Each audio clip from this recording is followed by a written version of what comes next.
안녕하세요. 오늘부터 우리 도반님들 제안으로 공부 시작하기 전에 반야신경을 한글 반야신경을 독송을 좀 같이 하고 공부를 하면 좋겠다는 의견을 주셨어요. 아주 좋으신 생각입니다. 자, 시작하겠습니다. 마하반야 바라밀다 심경 관자재 보살이 깊은 반야 바라밀다를 행할 때 온이 공한 것을 비추어 보고 온갖 고통에서 건너느니라. 사리자여 색이 공과 다르지 않고 공이 색과 다르지 않으며 색이 곧 공이요 공이 곧 색이니 수상행식도 그러하니라. 사리자여 모든 법은 공하여 나지도 멸하지도 않으며 더럽지도 깨끗하지도 않으며 널지도 줄지도 않느니라. 그러므로 공 가운데는 색이 없고 수상행식도 없으며 안입이 설신의도 없고 색성양 미촉법도 없으며 눈의 경계도 의식의 경계까지도 없고 무명도 무명이 다함까지도 없으며 넓고 죽음이 다함까지도 없고 고진멸도도 없으며 지혜도 얻음도 없느니라.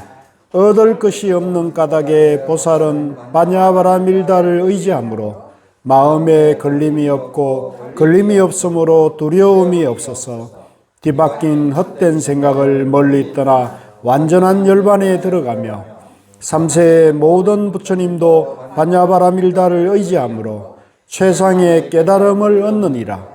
반야바라밀다는 가장 신비하고 밝은 주문이며 위 없는 주문이며 무엇과도 견줄 수 없는 주문이니 온갖 괴로움을 없애고 진실하여 허망하지 않음을 알지니라. 이제 반야바라밀다 주를 말하리라. 아제아제 바라아제 바라승아제 모지사바 아제아제 바라아제 바라승아제 모지사바 아제아제 바라아제 바라승아제 모지사바. 예, 좋네요. 좋습니다. 자, 오늘 공부는 중도로 보는 금강경 공부를 하고 있습니다. 중도로 보는 금강경 공부, 오늘은 9쪽 네 번째 분단 집착 없는 보시 부분부터 공부를 하겠습니다. 같이 좀 읽죠. 또한 수벌이여 보살은 어떤 대상에도 집착 없이 보시해야 한다. 말하자면 형색에 집착 없이 보시해야 하며 소리, 냄새, 맛, 감촉, 마음의 대상에도 집착 없이 보시해야 한다. 수벌이여 보살은 이와 같이 보시하되 어떤 대상에 대한 관념에도 집착하지 않아야 한다. 왜냐하면 보살이 대상에 대한 관념에 집착 없이 보시한다면 그 복덕은 헤아릴 수 없기 때문이다. 수벌이여 그대 생각은 어떠한가? 동쪽 허공을 헤아릴 수 있겠는가? 없습니다. 세존이시여 수벌이여 남서북방 사이사이 아래 위 허공을 헤아릴 수 있겠는가? 없습니다. 세존이시여 수벌이여 보살이 대상에 대한 관념에 집착하지 않고 보시하는 복덕도 이와 같이 헤아릴 수 없다. 수벌이여 보살은 반드시 가르친 대로 살아야 한다. 자, 여기까지 하고요. 다시 앞으로 갔어요. 자, 지금 이제 금강경을 이제 설하시면서, 이 금강경은 이제 앞에서 말씀드린 대로 이제 깨달음을 향해, 생사윤회에서 해탈하고자 하는 분은 어떻게 살아야 하고, 어떻게 그 마음을 다스려야 합니까? 이 질문에 대하여 부처님께서 깨달음을 향해 가는 분들은 중도로 살아야 되고 중도의 마음을 써야 한다는 말씀을 하고 계신 겁니다. 그래서 이 전체 금강경이 전부 중도로 사는 법, 중도로 마음을 쓰는 법을 얘기하고 있는 거예요. 그래서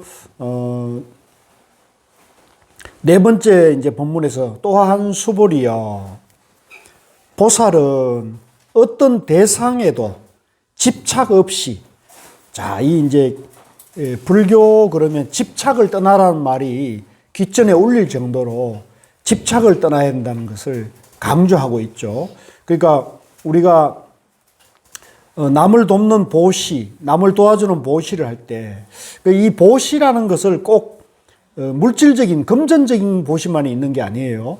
오늘 우리 보살님께서 아주 이 과일 공양을 이렇게 하고, 초콜릿 하나라도 이렇게 하고, 또 마음으로 누가 좀 어려움을 겪고 있거나 힘든 일을 겪고 있을 때, 그죠? 마음으로라도 이렇게 위로해주는 그 말 한마디. 그러니까 우리가 물질적인 보시만 생각 아니라 마음으로 또는 따뜻한 말 한마디로, 그죠? 또 멀리 있는 사람에게 내가 어디 절에 가서 기도할 때, 그 사람이 좀 괴로움에서 속히 벗어나라고 또 모든 일들이 잘 되게 해달라고 이렇게 기도하는 방법도 있지 않습니까? 그래서 이 보살은 깨달음을 향해 가는 사람은 어떤 대상에도 집착 없이 베풀어야 한다. 그러니까 우리가 불법을, 부처님 가르침을 남에게 전해줄 때도 내가 이만큼 안다라든가 불법이 수성하다, 다른 종교보다 부처님 가르침이 위대하다, 이런 집착을 하면 안 되는 거예요. 그런 집착 없이 베풀어야 한다. 말하자면 형색에 집착 없이, 모양에 집착 없이 보시해야 하며, 이제 뭐 이게 뭐다 저거다, 이 가치가 얼마나 된다, 또 이게 뭐 어떻게 좋다, 이런 얘기 할 것 없이 베풀어야 하며, 소리, 이제 뭐 좋은 소리, 그죠? 또 좋은 냄새, 맛, 감촉, 마음, 이게 이제 육경이죠. 육경. 색성향 미촉법이라 그러고요. 또 이제 한글 우리말로 하면은 이제 모양과 소리와 냄새와 맛, 감촉, 마음, 이 6가지에 다 해당이 돼요. 여기에 대한 대상에도 머무름이 없이, 집착이 없이 보시해야 한다.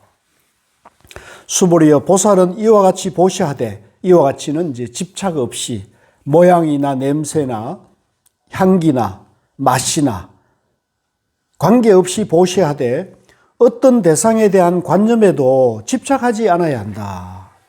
왜냐하면 보살이 대상에 대한 상에, 모양에 집착 없이 보시한다면 그 복덕은 헤아릴 수 없기 때문이다. 만약에 우리가 이제 10,000원짜리 보시를 하고 10,000원짜리 복을 받기를 바란다면 대개 우리는 10,000원짜리 보시를 하고 100만원짜리 복을 받기를 바라지 않아요? 나만 그런가요? 우리는 대개 뭘 보시를 하거나 남을 도와주거나 뭐 할 때도 밥을 한턱 사더라도 이렇게 계산을 하고 산다고요. 그런데 이제 그런 계산을 하게 되면 그 수준만큼의 이제 복덕이 된다는 거죠. 그러니까 이런 계산이 없이, 이런 어떤 타산 없이 하게 되면 그냥 하게 되죠. 그냥. 그러면 그냥 하기 때문에 그것이 무한한 복덕이 된다는 얘기죠. 자, 이 얘기에 대해서 사람들이 잘 못 믿으니까 부처님께서 비유를 들어줍니다. 수보리여, 그대 생각은 어떤가? 동쪽 허공을 헤아릴 수 있겠는가?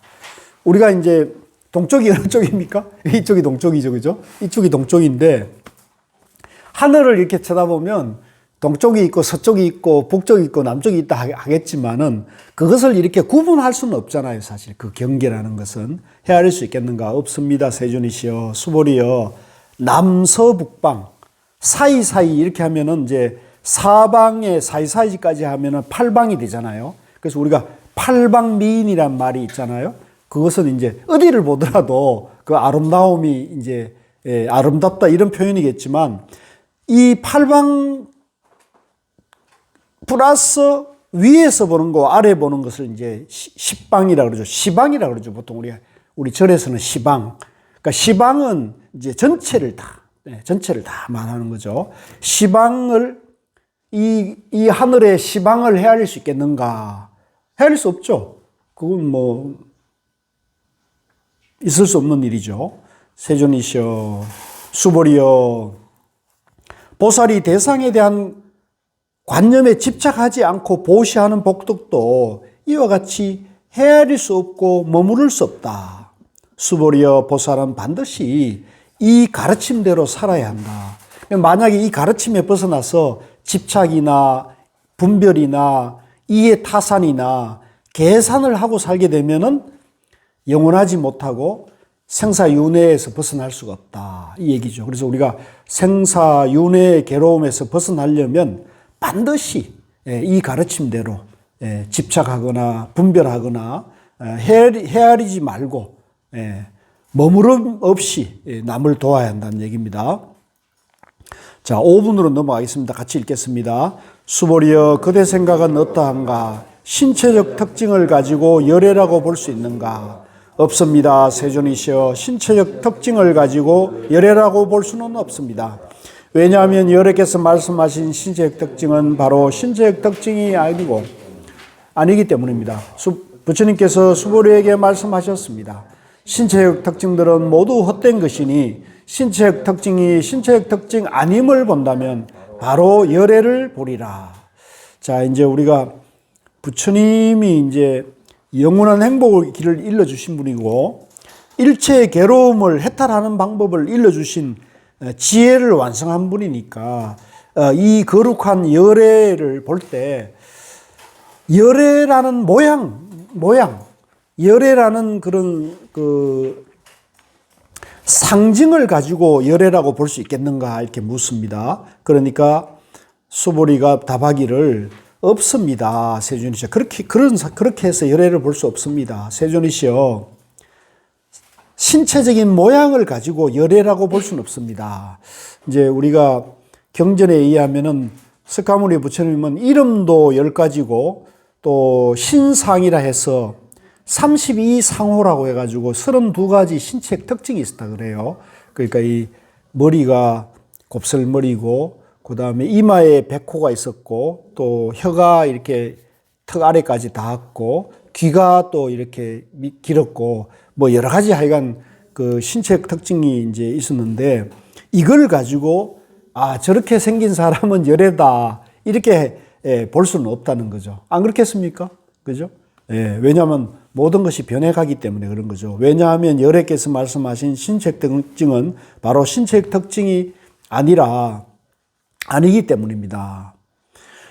이제 이런 모양, 몸의 모양, 뭐 신상, 신체적 특징 이런 것보다는 이제 마음을 말하는 겁니다. 우리 불교에서는 이걸 마음을 말하는 건데요.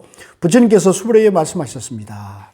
신체적 모양은 모두 헛된 것이니 그것은 전부 연기로, 인연으로 된 것이죠. 그래서 이걸 현대 과학의 용어로 말하면 이제 원자 덩어리, 그죠? 세포 덩어리, 힉스, 그죠? 힉스로 이루어져 있는 거죠. 그러니까 이 모든 존재가 힉스로 이루어진 것일 뿐이지 그것이 이제 인연에 따라서 이렇게도 생겼고 저렇게도 생겼고 이 유전자, 저 유전자 이렇게 해가지고 됐을 뿐이지 그것은 전부 인연법이라는 거죠. 인연법. 그 모양은 전부 인연법인 것이죠. 그래서 그런 인연법은 모두 고정된 게 아니고 실체가 있는 게 아니라는 거죠. 실체가 있는 게 아니고 그냥 인연으로 나타난 것일 뿐이니까 그것에 집착하지 말고 연기로 본다면 바로 열애를 본다. 아주 유명한 이것도 사구계죠. 그 뒷장에 그 한자가 있죠. 범소유상 개시망, 약견재상 비상 적견 열애 이런 거는 외우면 좋아요. 한자로 된 게 외우기가 더 쉬워요. 지금 이게 신체적 특징이라고 해석을 이렇게 해놨는데 이 상에 집착하자 이런 말을 이게 좀 같은 내용입니다. 이제 신상이라고 하는 거 신상. 신은 몸을 말하고요. 몸 신자니까 몸의 상, 몸의 모양인데 우리는 이제 몸의 모양이 사람의 이렇게 몸의 모양이 얼굴 생김새라든가 키라든가 머리카락이나 눈이 다 다르잖아요. 그러면 그거는 몸은 다 다른데 그것이 우리가 이제 이렇게 상으로 할 때는 내가 그 사람을 생각할 때 기억으로 눈으로 봐가지고 우리가 인식으로 저장이 돼 있잖아요. 그래서 내가 예를 들면 부처님 그러면 부처님이란 내 기억이 있는 거잖아요. 그걸 상, 개념 이렇게 표현합니다. 상이라고 하면 전체적인 게 포함이 되는데 네. 이게 신체적인 특징이라고 하면 좀 그렇죠. 저도 이제 저도 이 신체의 특징이라고 번역한 거에 대해서는 저도 약간 유감이에요. 저도 약간 좀 뭔가 어색하다. 너무 이걸 철학적인 용어를 쓰고 있다고. 제가 기획을 해도 이렇게까지 마무리를 잘 못해가지고 죄송한데.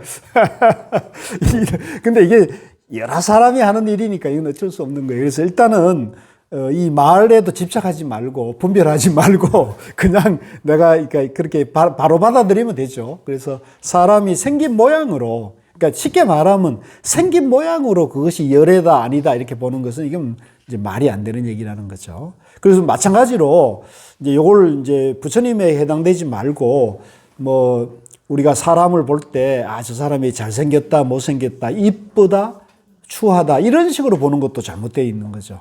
그것은 전부 자기 기준이지, 그죠? 어떤 절대적인 기준이 있는 건 아니에요. 그래서 그런 것 때문에 이제 사람을 고른다거나 선택하거나 이런 것은 이제 사실은 어리석은 것이고, 그걸로 인해서 얼마나 많이 썩습니까? 그죠? 예. 그래서 이제 그런 신체적 특징을 모두 헛된 것이니, 허망한 것이니, 그 신체적 특징이 아닌 것을 보면, 저 잘생긴 것이 별거 아니다는 걸 보면, 열애를 보는, 좀 말이 이상하네. 그러니까, 예, 좀 이상한데, 어쨌든, 예, 사람이 생긴 모양으로, 외형으로, 그죠? 외형으로, 봐서는 안 된다. 오히려 그 외형을, 저게 원자로 되어 있다. 인연으로 되어 있다. 이렇게 본다면, 그것은 이제, 중도로 보는 것이니까, 그것이 곧, 정견이다. 이렇게 보면 된다는 거죠. 다 이해되시죠?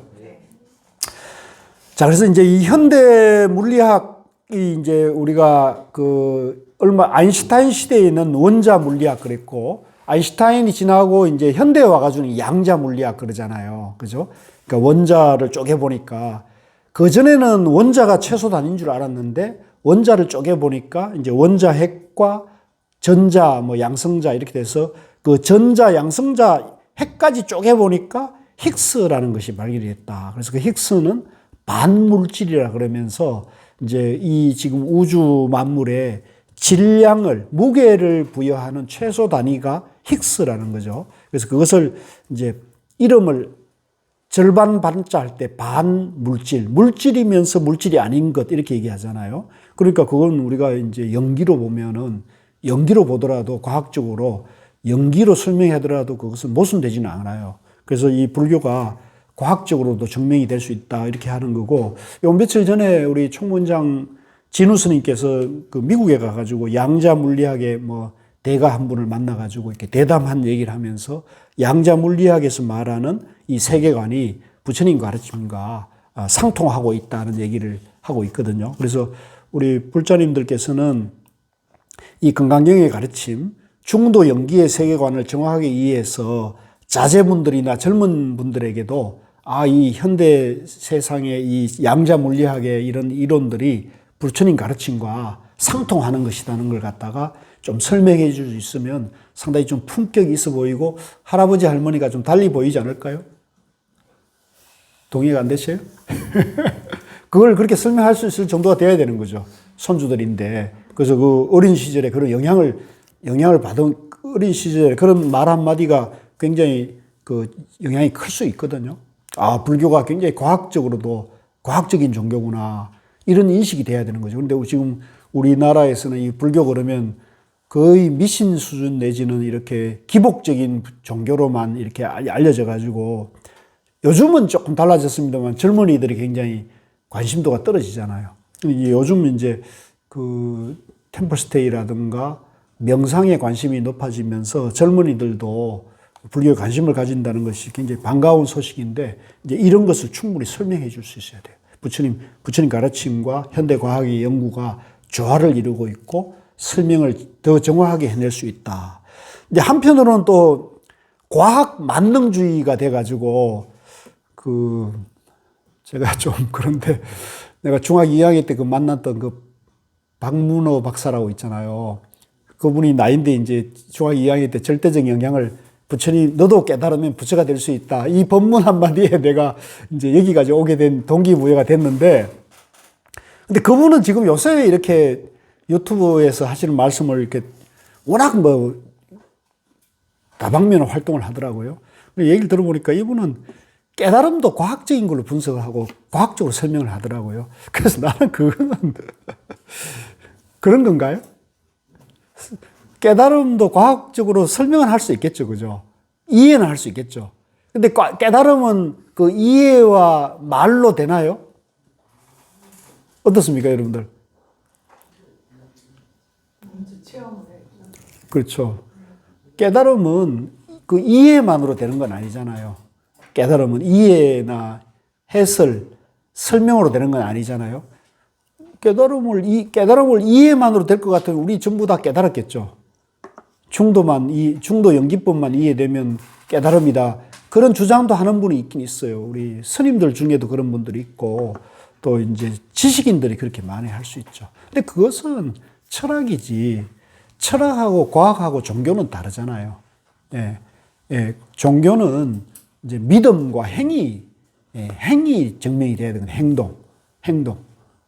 그죠? 여기 말하는 대로 내가 남을 돕더라도 이제 철학이나 과학은 내가 이만큼 도왔다는 것을 증명 과학적으로 수치로 얘기한다면 우리는 그런 게 아니잖아요. 남을 돕더라도 돕는다는 마음 없이 집착 없이 하라는 거니까 이건 사실 과학으로 증명할 수 있는 건 아니란 말이에요. 그러니까 그거를 이제 과학이나 지식으로만 그 깨달음이나 불교를 이해한다면 그거는 불교의 그 가르침을 저는 오히려 나는 그건 이해를 못하고 과학과 지식에 갇혀서 지금 부처님의 가르침을 보고 있는 한계를 보여준다는 생각이 들어서 내가 그 부분 보고 좀 안타깝더라고요. 내가 한때 저것 때문에 좋은 인연으로 지냈는데 이분이 이런 그 지식에 머물러 있구나 하는 생각이 들었는데 그 사이에 나는 이제 고우 스님 만나가지고 이제 이 중도 연기법과 가나선에 대한 이제 체험이 됐기 때문에 이제 그분의 인식은 그 과거의 그 기준에 거의 머물러 있는 거더라고요. 그러니까 내가 봤을 때 아유 안타깝구나. 언제 한번 만나가지고 대화를 한번 해야 되겠는데 하는 생각을 하고 있습니다. 중앙에는 예. 깨달음이라는 게 수없이 깨달음을 이야기 많이 하시거든요. 예. 근데 이 깨달음의 정의가 잘 모르겠습니다. 이게 예. 일반 대중들이 느끼는 이 깨달음과 이 공부를 많이 하신 그 스님들이 말씀하시는 그 깨달음이 도대체 부분이 어떤 거지를 말하는 건지 깨닫는다 말을 많이 하는데 예. 그걸 잘 이해를 깨달으면 뭐 쉽게 말하면 그 자기 깨달은 이의 마음에 괴로움이 없어야 되는 거고요. 깨달은 이의 마음에 괴로움이 없어야 돼. 일체의 괴로움이 없어야 되는 거죠. 괴로움이 없어야 되고 그 다음에 이제 욕망도 없어야 될 거고 또 화도 없어야 될 거고 그죠? 그래서 예? 그렇죠. 그걸 이제 탐진치라고 그러는데 탐진치 그러면 또 어려우니까 저는 그냥 그분의 마음에 괴로움이 없다. 그럼 괴로움이 없으면 즐거움만 있느냐? 뭐 굳이 말한다면 영원한 즐거움, 영원한 행복만 이제 있는 것이 상태죠. 그걸 니르바나라고 그러죠. 니르바나. 예. 그러니까 그의 깨달음이 사실은 진짜 어렵지만 그게 진짜 어느 분이 완전한 깨달음이 그걸 초월할 수 있는 건지를 일반인들 참 제가 볼 때는 좀 납득하죠. 그거는 이제 깨달음을 너무 어렵고 또 추상적으로 생각하기 때문에 쉽게 생각하면 지금 우리가 여기 이제 이렇게 있어 공부하고 있는데 마음이 편안하고 마음이 밝게 지속되면 되는 거거든요. 근데 우리는 이제 이 마음이 편안하고 밝은 게 아니라 뭐 조금 지나다가 누가 뭐라 그러면 확 열이 나고 또 뭐라 그러면 마음에 불안과 괴로움이 왔다 갔다 하잖아요. 안 그렇습니까? 그러니까 마음이 불안했다, 밝았다, 편안했다, 불안했다, 밝았다, 계속 왔다 갔다 하잖아요. 이거 무지를 아는 것도 일종의 깨달음입니다. 그런 깨달음. 그 단계를. 그러니까 그거는 깨달음의 이제 그 깊이, 깨달음의 수준이 어떠냐 이런 문제일 수 있는데요. 그러니까 일단은 깨달음에 대한 지금 질문하신 깨달음의 정의는 일체 괴로움이 없는 상태를 말한다는 거죠. 근데 그 괴로움이 완전히 없어져야 되잖아요. 그죠? 그러니까 일단은 우리가 개념 정리할 때는 내가 내 마음, 그럼 내 마음이 어떻게 해서 깨달을 수 있느냐? 내 마음에 불안과 괴로움이 없는 상태. 24시간 365일 그게 지속되는 게 깨달음이다 이렇게 봐야 된다는 거죠. 그건 이해되잖아요. 그러면 여기서 이제 그 깨달음이 이제 예를 들면 비유하자면 24시간을 비유해 봅시다. 24시간 중에 내가 한 23시간, 23시간 정도는 내가 편안한데 1시간 정도는 우울하고 불안과 괴로움을 느낀다 그러면 못 깨닫는 거잖아요. 그러면 그 23시간을 24시간이 되도록 마음 공부나 수행을 해서 그걸 이제 완전히 나머지 1시간을 완전히 정화를 해야겠죠. 괴로움을 싹 없애는 공부를 해야 되는 거죠.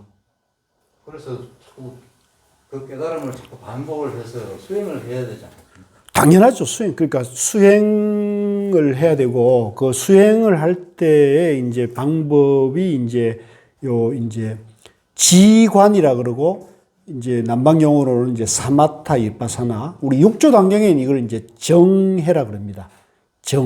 이제 선정, 삼매를 닦고 지혜를 이제 개발하는 거거든요. 그래서 우리 마음이 이제 이 선정을 닦고 지혜를 개발하는 요 선정과 삼매로 우리 마음이 이제 되어 있다. 라고 이제 말하고 있는 것이 선이에요, 선. 그러니까 남방에서는 이거를 이제 사마타도 닦고 이빠사나도 닦아야 된다. 이제 사마타와 이빠사나를 나눠 가지고 요거를 이제 차례차례로 닦아 가지고 완성한다고 부처님이 이제 그 선해 놓은 경전이 있어요. 그거는 이제 이 사마타와 이빠사나 이제 선정과 이제 지혜를 개발하는 걸 동시에 하면은 이게 어렵기 때문에 이제 중생의 우리들의 눈높이에 맞게 이제 사마타를 먼저 닦아 가지고 이빠사나로 완성해라는 얘기도 하시고요.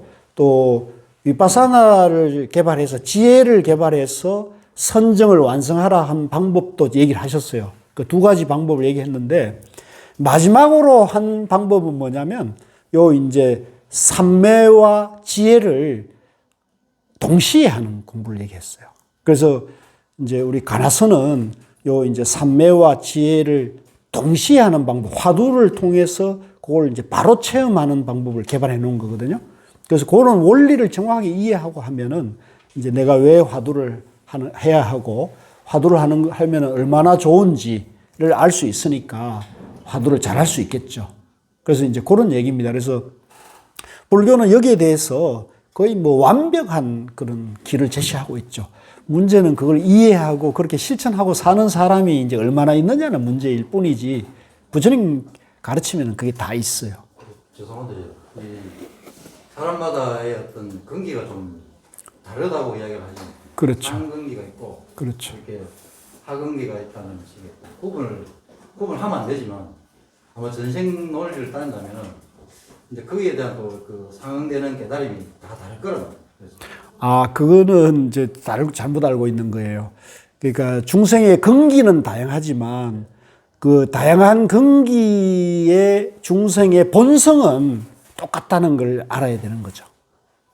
그래서 이제 우리가 깨닫는 게 그 상근기에서 깨닫는 거하고 하근기에서 깨닫는 이게 완전한 열반을 그걸 깨쳐야 되는데 그게 좀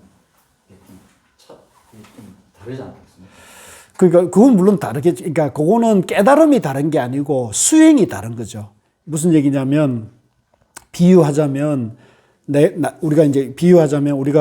내가 이제 예를 들면 번뇌가 100% 그 괴로움 덩어리가 내 마음의 괴로움 덩어리가 100%인 사람이 있고요. 0% 분이 있잖아요. 그 0%인 분은 부처님이죠. 그죠? 아까 제가 이제 24시간 중에 23시간 얘기를 했듯이 이제 부처님은 이제 번뇌가 괴로움이 완전히 없어져 버리니까 제로 말이에요. 제로. 0%예요. 0%. 근데 사람에 따라 가지고 괴로움이 이제 10% 남아있는 사람도 있고 30% 남아있는 사람, 50% 남아있는 사람, 70%, 80%, 90% 다 다양할 거 아니에요. 그건 사람마다 다 다른 거죠. 사람마다 인연이 다 다양하니까. 그렇지만 그 어떻든 다르든 수준이 높든 낮든 관계없이 제로로 괴로움을 만들어야 되는 건 똑같은 거잖아요. 그러니까 그 제로가 되는 것을 깨달음이라는 것이지, 뭐 예를 들면 99% 괴로움이 있는 사람이 90% 됐다고 해가지고 깨달았다고 볼 수는 없는 거죠. 그건 아직 중간 과정인 거죠. 중간 과정. 그래서 목적지는 제로가 되는 거예요. 제로. 그 제로가 됐을 때 우리가 깨달음이라는 거고, 제로가 됐을 때 우리가 돈오라 그러는 거고, 제로가 됐을 때 우리가 돈수라는 말 쓰는 거거든요. 그 제로. 모든 번뇌, 불안, 괴로움이 완전히 이제 끝났을 때. 죄송한데. 예. 하나만 가지고. 그러니까 제가 이런 이야기하면 좀 시금방진. 아니, 뭐, 충분히. 예. 돌아가신 분, 열반하신 분 중에 선지식들, 스승님 많이 계시는 교수님 보시기에 그분들이 다 깨달았다고 인정을 이렇게 좀 많이 하시잖아요. 근데 과연 그게 어떤 부처님 경지까지 그걸 깨달고 가시는 건지, 그냥 일반적으로 깨달은 건지, 그거는 좀 교수님 느낌이 어떻습니까? 교수님의 얘기 이상이 아닌 것 같아요. 그쵸. 얘기할 수 없고. 좀, 그러니까 그거는 뭐 제 의견일 뿐일 거고, 또 그건 사실 어찌 보면 그렇게 중요한 문제는 아닐 수 있어요. 왜냐하면 내가 내 안의 괴로움을 얼마나 없애고 있느냐가 중요하지, 남이 그 괴로움을 얼마나 없앴냐는 거는 사실 별로 중요한 건 아니죠. 그건 그 사람의 업인 거니까요. 그런데 이제 굳이 지금 이제 공부하다 보면 이런저런 또 궁금한 게 생기는 거니까 또 마지막으로 하고 진도 나가면은, 제가 봤을 때는 저는 이제 고우 스님 같은 분은, 제가 직접 본 분 중에서는 고우 스님 같은 분은 뭐 저는 거의 살아계신 부처님이었다고 저는 보는 편이에요. 예. 예. 고우 스님 같은 분 그런 거고, 성철 스님도 뭐 그러고, 또 우리가 기록으로 보면 예를 들면 태고 보호국사 의록이 지금 있거든요. 태고 보호국사 의록, 그러니까 기록으로 이렇게 보면은 그분은 이제 예를 들면은 그 당신을 핍박하고 그 모함해가지고 거기 속리산에 유배도 시키고 이렇게 했거든요. 그분이 누구냐면 신돈이에요. 신돈 아시잖아요. 여성 신돈으로 나오는 그 신돈이 그렇게 핍박하고 막 죽이려고 하는데도 이제 그 신돈에 대해서 뭐라 하냐면, 나는 그때 신돈이 이제 속리산에 태고보고사를 가두고는 밥을 못 주게 했어요. 사람들 시켜가지고 이제 공양도 끊고 굶어 죽이려고 한 거죠. 그럼에도 불구하고 이제 그 신돈에 대해서 태고보고사가, 나는 이제 굶고 이런 것이 나의 수행의 일상이니까 상관없지만은 신돈이 가련하구나, 이런 표현이 기록되어 있는 거였거든요. 그러니까 그렇게 핍박하고 아무리 탄압해도 태고보고사의 마음에는 괴로움이 없는 거죠. 오히려 자비심이, 이제 자기를 핍박하는 사람에 대해서 자비심을 대한 그런 기록들이 나오거든요. 그리고 이제 그분은 돌아가실 때 이제 뭐라 그러냐면, 전날 목욕 제거를 하고 내가 언제 몇 시에 갈 것이다 라고 말씀을 하시고 목욕 제기하고, 실제 맨날 몇 시에 앉아가지고 돌아가셨어요. 예. 그러니까 이제 우리가 그런 기록을 보면은 이제 역시 이제 마음의 괴로움이나 번뇌가 없는 분들의 삶의 자세는 다르잖아요. 그 지금 우리 선생님이 그런 분을 잘 못 봐서 그런가 하는데 나는 그런 게 충분히 가능하고 이해가 돼요. 저는. 그래서 이제 요는, 그러니까 이 공부도 마찬가지입니다. 이 건강경이든 참선이든 이 공부하는 이유는 자기 마음 안에 괴로움을 없애는 거예요. 자기 마음의 괴로움을 없애고 어리석음을 없애고 화를 없애는 거예요. 그래서 이제 화와 괴로움과 어리석음이 차차차차 줄어들면은 그분은 공부가 잘 되는 거예요. 잘 되고 있죠? 되고 있죠? 그래서, 그러니까 이거는, 그러니까 어려운 게 아니에요. 우리가 이제 예를 들면 이 공부기를 계속 하는데, 이제 불교를 만나서 불교 수행을 계속 하는데 1년 뒤, 2년 뒤, 3년 뒤 얼굴이 똑같아야겠습니까? 달라져야 될까요? 계속 밝아져야 되거든요, 계속. 근데 얼굴이 똑같아. 또는 더 어둡다. 그러면 그건 우리 공부를 잘못하는 거죠. 부처님 가르침이 잘못된 게 아니에요. 부처님 가르침은 자기 마음을 밝히는 것을 아까 얘기했잖아요. 이제 삼매를 닫고 지혜를 밝혀서 부처님 가르침은 일관되게 지혜를 개발하는 방법을 일러놨는데 그거를 제대로 가르침대로 실천을 안 하니까 마음이 안 밝아지고 있는 거거든요. 그건 누구 탓입니까? 부처님 탓입니까? 자기 탓인 거죠. 자기 탓인 거고 여기 하나 조금 더 그런다면 스승을 잘못 만났을 수도 있어요. 허경영 같은 사람 만나가지고 쫓아다니면 이제 괴로움만 더 하는 거예요. 허경영하고 누굽니까? JMS 누굽니까? 예? 그러니까 JMS 뭐 이런 사람 만나면 완전히 인생 완전히 그러니까 지옥불을 같이 가게 되는 거거든요. 허경영 만나면 내가 봤을 땐 지옥을 같이 가는 거예요. 그러니까 지옥 가야 될 사람을 스승으로 착각해가지고 저절로 따라다니면 같이 지옥 가는 거란 말이에요. 그래서 우리가 이제 이 공부를 너무 어렵게 생각하지 마. 제가 이제 자꾸 요즘 이런 얘기를 하는데 우리가 21세기에 들어와가지고 한글로 모든 경전이 부처님 가르침이 전부 우리말로 번역이 돼 있단 말이에요. 그 전에 전부 한문으로 하니까 이 한문 경전을 읽을 수 있는 사람이 전체 국민의 한 10%도 안 됐지 않겠어요? 그러니까 1700년 동안 우리가 한문이라는 남의 나라 문자에서 이 부처님 가르침 자체를 저는 제대로 이해할 수 없었다고 생각해요. 제대로 이해하는 사람은 정말로 극소수였을 거라고 보는 거죠. 스님들도 마찬가지고. 그런데 21세기 들어가지고 한글이 등장했잖아요. 우리말이 이제 완전히 보편화되고, 이번에 이제 그 노벨 문학상 그 한강 그 소설가 그것도 그게 번역을 잘했다는 거 아닙니까? 그죠? 우리 한글이 갖고 있는 그런 맛깔스럽고 아름답고 그 사람의 그 심리를 정말로 그 표현하는 그런 것들이 있는데, 한강 내가 소설 보진 않았지만 시 쓴 걸 보니까 문체가 굉장히 독특하더라고요.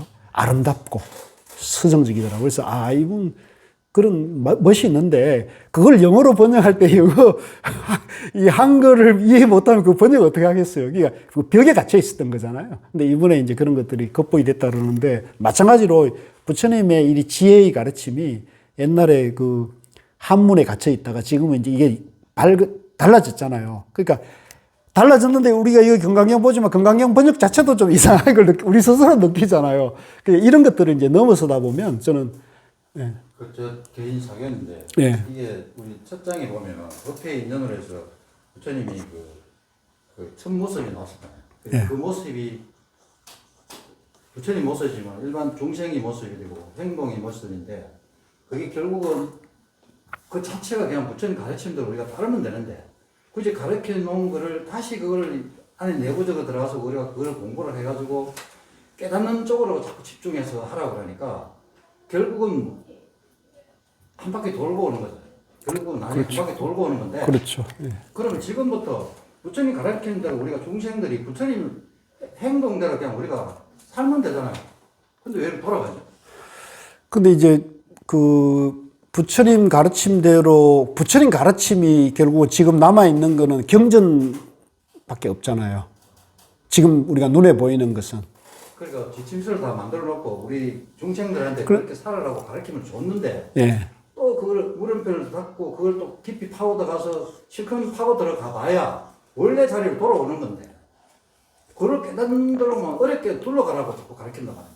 제가 볼 때. 근데 그거는 이제 이런 거 같은 것 같아요. 선생님 너무 이 문제를 저래서 뭐 단순화시켜서 보는 것 같고요. 그 부분은 예를 들면 하늘에서 이제 우리 대한민국에 비를 내리면, 그죠? 그 지형에 따라 가지고, 그죠? 어떤 빗물은 남한강으로, 한강으로 오고, 어떤 것은 낙동강으로 가고, 어떤 것은 금강으로 가잖아요. 그죠? 그러니까 똑같은 부처님 가르치면 예를 들면 하늘의 태양과 같거나 비와 같은데, 이 중생의 인연에 따라 가지고 다 다르게 나타나니까, 그 중생들이 받아들일 때 이제 부처님 가르침을 똑같이 이렇게 안 받아들이잖아요. 그죠? 그러니까 이제 그것은 중생의 그 근기, 안목에 따라 가지고, 그래서 뭐 불교로 진리의 지혜의 가르침을 안 받아들이는 사람이 많잖아요. 교회 나가고 성당에 나가고 이슬람을 믿는 사람들은 왜 그렇겠어요? 이제 부처님 가르침을 근본을 뜯어놓고 보면은 이슬람을 믿거나 이제 예수님을 믿거나 하나님을 믿거나 그분들이 다 불성을 가진 본래 부처다는 것이 부처님 가르침이지만 그 얘기를 안 믿잖아요. 그러니까 사람의 중생이 자기 그 믿음이나 인연에 따라 가지고 그걸 진리로 받아들이기는 쉽진 않잖아요. 그러니까 지금 그것을 이제 진리로 받아들인 사람이 눈앞에 이제 그렇게 받아들이고 그렇게 살아가면서 그 삶의 지혜를 전해줄 때 우리가 보다 쉽게 받아들일 수가 있죠. 그래서 우리 한국 불교가 그동안 좀 어려웠던 것은 저는 이제 쉬운 부처님 가르침을 쉽게 전하지 못하고 쉽게 전하지 못하다 보니까 이제 저마다 이제 굴절되고, 예, 그 가르친 사람의 그 입장에 따라 가지고 좀 이렇게 튜닝이 됐던 것이 아닐까 이렇게 보는 거죠. 그래서 이걸 다시 돌려놔야 했는데 저는 지금 돌려놓는 기준을 이제 성철 스님, 고우 스님을 보는 거죠. 저는. 그 불교 가르침을 좀 개혁을 해야 되겠다는 그런 생각을. 예. 이 강의는 뭐 불교 전체에 대해서 토론하는 방은 아닌 것 같고요. 예, 자, 그 정도 하고요. 예, 진도 넘어갈게요. 배우는 자리니까. 예, 예, 예. 아, 그래도, 예, 그 말씀도 올려주고 또 이렇게 질문이 있는 건, 근데 나중에 또 개별적으로 또 저러실 테니까요. 예. 왜냐면 뭐 별로 지식도 없는데 그런 상황에서 뭐 이게 저거냐 이거냐라고 판단하기는 예, 예. 너무 좀 겸손한 것 같고요. 뭐 그래요. 뭐 정전도 좀 많이 읽어오고 이것저것 아는 상태에서 뭔가 결론을 내는 건 좋은데 예. 아직 그 단계는 아닙니다. 그러세요. 예. 자, 아까 어디 하다 말했죠? 6분 이제 들어갔죠? 같이 읽겠습니다. 마침 거기에 딱 맞는 저게 본문이 나오네요. 같이 읽읍시다. 수보리가 부처님께 여쭈었습니다. 세존이시여, 이와 같은 말씀을 듣고 진실한 믿음을 내는 중생들이 있겠습니까? 부처님께서 수보리에게 말씀하셨습니다. 그런 말 하지 말라. 열애가 열만에든 500년 뒤에도 계를 지니고 복덕을 닦는 이는 이러한 말에 신심을 낼 수 있고 이것을 진실한 말로 여길 것이다. 이 사람은 한 부처님이나 두 부처님, 서너 다섯 부처님께 성근을 심었을 뿐만 아니라 이미 한량없는 부처님 처소에서 여러 가지 성근을 심었으므로 이 말씀을 듣고 잠깐이라도 청정한 믿음을 내는 자임을 알아야 한다. 자, 여기까지 하죠. 마침 요 본문이 딱 맞는, 그 아까 질문에 맞는 얘기네요. 부처님이 이미 깨달은 분이고 부처님이 지혜와 자비의 가르침이 완벽하게 제시되어 있는데 왜 중생들은 이렇게 괴로움에 살고 있느냐. 그거를 안 믿고 안 받아들이니까 그런 거잖아요. 그죠? 자기가 있다. 내가 이만큼 안다. 내가 이만큼 잘났다. 부처님 뭐 별거 아니다. 이렇게 생각해버리면 부처님 가르침을 이제 불신하게 되는 거지 않습니까? 그러니까 그 얘기인 거죠. 그러면 중생들은 그럼 왜 그렇게 부처님 가르침을 안 믿느냐? 자기가 있다는 착각에 빠지는 거예요. 자기를 할 것이 본래 없는데, 그죠? 부처님 무아, 현대말로 말하면 헥스, 이 우주 만물이 헥스로 되어 있다. 그러니까 이게 지금 왔다 갔다 하고 이런 것은 전부 인연법이다. 인연이다, 인연. 그러니까 인연이니까 집착하지 말고 살아라. 머물지 말고 살아라. 차별하지 말고 살아라. 이 얘기를 하고 있잖아요. 근데 그 일관된 그 얘기가 못 믿는 거죠. 왜? 내가 있다고 생각하니까. 내가 있고, 내가 잘났고, 내가 이만큼 공부하고, 내가 이만큼 가지고 있는데, 내가 이만큼 누리고 있는데, 이렇게 생각하니까 이제 그것을 안 받아들이는 거고, 그래서 지금 저 잘난 유태인들이 자기 살기 위해서 어떤 짓을 하고 있습니까? 그죠? 예, 정말로 하느님의 선택받은 그것으로 인해 가지고 그 과보로 600만이죠. 600만. 그죠? 그 1940년대에 유태인 학살이 일어났으니까 지금이 2024년이니까 80년이 지났네. 그죠? 80년 지나고 600만이 유대인 600만이 학살극을 만회하려고 하는 것처럼 그 보복을 참 이게 어떤 인류 지성이나, 그죠? 이게 과학, 이런 건 사실 별거 아니에요, 이거. 그래서 나는 이번에 한강 작가님이 인터뷰 하라고 이렇게 아버지가 권했는데도 이렇게 학살극이 일어나고 있는 이런 야만적인 시대, 전쟁 상황에서 무슨 축제며 잔치냐고 나는 그건 굉장히 공감하고 이분이 생각이 그러니까 아버지도 그런 말을 했대요. 나는 대한민국 사람 수준에서 대한민국 사람이 노벨 문학상 받았으니까 축하해야 된다 그러지만 우리나라 밖엔 전쟁이 이렇게 인류 전체, 지구촌 전체로 글로벌 사고를 하고 있는 거잖아요. 우리 전체의 문제에서 저기 병들고 고통받고 죽어가는 사람이 있는데 무슨 잔치입니까? 말하는 게 나는 이분이 굉장히 좋은 그 사고, 좋은 세계관, 훌륭한 세계관, 가치관, 인간다운 어찌 보면 사실 굉장히 인간다운 거잖아요. 그건 나는 굉장히 그 부분은 공감이 되대요. 그래서 그겁니다. 그러니까 이게 어려운 건 아니에요, 사실은. 이 불교나 잘 산다는 게 그렇게 어려운 건 아니거든요. 근데 이제 진짜 어려운 거는 자기 욕망을 비우는 게 어렵죠. 이게 지금 유태인들이 이제 내가 누구다는 그 생각 속에서 이제 나의 저거를 저러면 내가 무조건 죽인다 이런 생각은 그거는 뭐 검수와 다름없는 건데 참 안타까워요. 뭐 힘이 있고 돈이 많으니까 그죠?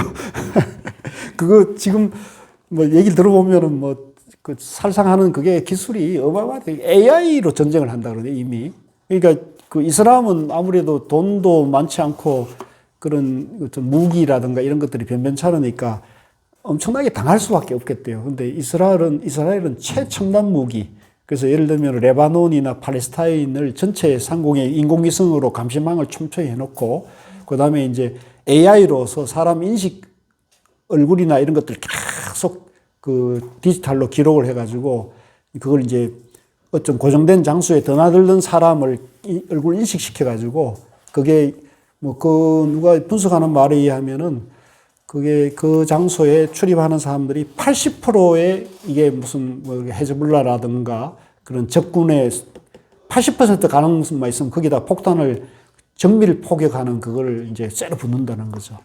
그러니까 그 80% 당하는 것은 그래도 전쟁 상황이라 이되면은 상관없는 20%의 슬픈 일이죠. 그래서 나는 오히려 그런 걸 우리가 이런 걸 보면 부처님 가르침이 굉장히 이제 필요한 시대라는 거 틀림없거든요.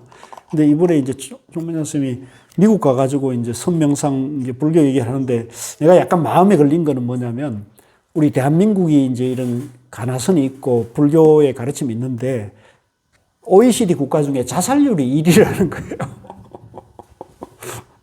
웃을 일은 아니죠. 그래서 우리가 어디 나가가지고 뭘 얘기하기가 사실 창피한 거죠. 나는 그렇게 생각이 들어요. 우리가 어디 나가가지고 부처님 가르침이 이렇게 좋다, 선명상이 좋다, K 명상, K 팝 이런 얘기도 뭐 위로를 받고 이런 것도 좋겠지만 사실은 좀 창피한 면이 있습니다. 그래서 우리가 이건 우리 국민들이 이번 우리 한강 그 노벨상 수를 해서 우리도 좀 자각을 해서 어떻게 하면 이 문제를 해결할 수 있을지에 대해서 진지하게 우리가 좀 대화하고 정치인들이나 이런 일을 맡고 있는 사람들이 진정하게 좀 마음을 좀 다시 한번 살폈으면 좋겠다는 바람은 있습니다. 자, 그래서 13쪽에 세조신여 이와 같은 말씀을 듣고 진실한 믿음을 내는 중생들이 있겠습니까? 이거 없죠. 그래도 여기 오신 분들은 대단한 거예요, 지금. 그죠? 예. 부처님께서 수보에게 말씀하셨습니다. 그런 말 하지 말라. 열애가 열만이든지 500년 뒤에도 계를 지니고 복덕을 닦는 이는 이러한 말에 신심을 낼 수 있고 이것을 진실한 말로 여길 것이다. 그렇지 않습니까? 나는 정말 내가 자꾸 자랑으로 말하지만 중학교 2학년 때 불교 아무것도 몰랐는데 너도 깨달으면 부처가 될 수 있다. 이 한마디에 제가 그 마음을 이렇게 일으켰다는 그거잖아요. 그러니까 이 얘기를 못 듣고 몰라서 못하는 사람들도 있거든요. 그러니까 이걸 일러줘야 되는 거죠. 그래서 우리 이 건강경 공부하는 분들이 이걸 잘 이해해서 이제 이웃이나 친구나 또 손자, 손녀에게 얘기를 해줘야 된다고 봅니다. 너도 깨달으면 부처가 될 수 있어. 너도 지혜롭고 행복하게 살아갈 수 있어. 불교에는 지혜롭고 행복하게 살아가는 길이 이미 제시되어 있어. 네가 괴롭고 힘들다면 부처님 가르침을 한번 공부를 해봐. 이제 이렇게 이제 자꾸 권유를 할 수 있어야 돼요. 강요가 아니라 권유. 이 사람은 한 부처님이나 두 부처님, 서너 다섯 부처님께 성근을 심었을 뿐만 아니라 이미 한량없는 부처님 조서에서 여러 가지 성근을 심었으므로 이 말씀을 듣고 잠깐이라도 청정한 믿음을 내는 자, 잠깐이면 돼요, 잠깐이면. 잠깐이라도, 잠깐이라도. 그러니까 아예 못 듣고 지내는 사람도 많거든요, 아예 못 듣고 그럴 수 있는데, 저도 그 중학교 2학년 때 뭐 박문화 박사인데, 너도 깨달으면서 부처가 될 수 있어. 이런 얘기는 제가 대학 들어와도 그런 얘기 잘 못 듣죠. 기복 중심의 불교 풍토에서는 뭐 이런 얘기, 깨달음 얘기 이런 거 잘 안 하잖아요. 뭐 이렇게 불천에 가가지고 어떻게 기도하라, 어떻게 복을 비열어라 이런 얘기를 하는 거지. 이 본질에 기합하는 이런 얘기는 잘 안 해왔던 거죠. 그런데 이제 21세기는 달라졌다는 거죠. 21세기는 달라져서 저는 21세기야말로 선사상, 선명상이 이제 주목받는 시대가 왔다는 거죠. 수보리여, 자, 그럼 같이 읽읍시다. 수보리여, 열에는 이러한 중생들이 이와 같이 한량없는 복덕 얻음을 다 알고 다 본다. 왜냐하면 이러한 중생들은 다시는 자아가 있다는 관념, 개아가 있다는 관념, 중생이 있다는 관념, 영혼이 있다는 관념이 없고 법이라는 관념이 없으며 법이 아니라는 관념도 없기 때문이다. 자, 여기까지. 그러니까 이제 우리가 이제 사실은 본래 부처이고 본래 우리 안에 지혜와 모든 능력을 가지고 있기 때문에요. 가지고 있기 때문에 이런 얘기를 해주게 되면 거기에 관심 있는 사람은 그것에 이제 발심을 믿음과 발심을 내거든요. 그래서 이제 본래 우리가 부처이기 때문에, 본래 우리가 완전하기 때문에 이제 아상, 인상, 중생상, 수자상, 이제 내가 있다, 내가 사람이다, 내가 중생이다, 내 영혼이 있다는 요 생각만 없으면 바로 말을 들을 수가 있다는 거죠. 그래서 여기에는 그 밑에 그 마지막 말도 아주 중요한 말이에요. 법이란, 진리라는 관념이 없으며 진리가 아니라는 관념도 없기 때문이다. 자, 요 얘기는 어디에 해당하느냐면 이제 공부가 좀 깊은 사람이 이제 이 부처님 법은 진리다 라고 믿고 이 부처님 법에 집착해버리면 오늘날 유태인과 같은 짝이 나는 거예요. 우리 저게 최고다. 그러니까 우리가 최고니까 우리 가르침을 믿지 않은 사람들은 전부 말살을 해도, 인종 말살을 해도 죄가 아니다 하는 식의 전도된 착각이 일어나는 거죠. 그러니까 우리 불자들은 이걸 유의해야 돼요. 부처님 법이 진리다 라고 생각하되 진리란 집착을 하면 돼요, 안 돼요? 그거는 불교를 모르는 거라는 거죠. 이게 이제 어려운 건데 이걸 그래서 중도로 봐야 된다, 중도. 법이라는, 진리라는 관념이 없으며 진리가 아니라는 관념도 없다. 중도란 말이죠. 그래서 이런 거 사실 중도로 보지 않으면 참 이해하기 어렵습니다. 그래서 이것도 중도다. 있는 것도 아니고 없는 것도 아니다. 진리다, 진리 아니다는 양변을 떠나야 바로 본다는 거죠. 자, 여기까지 하고 좀 쉬겠습니다. 예.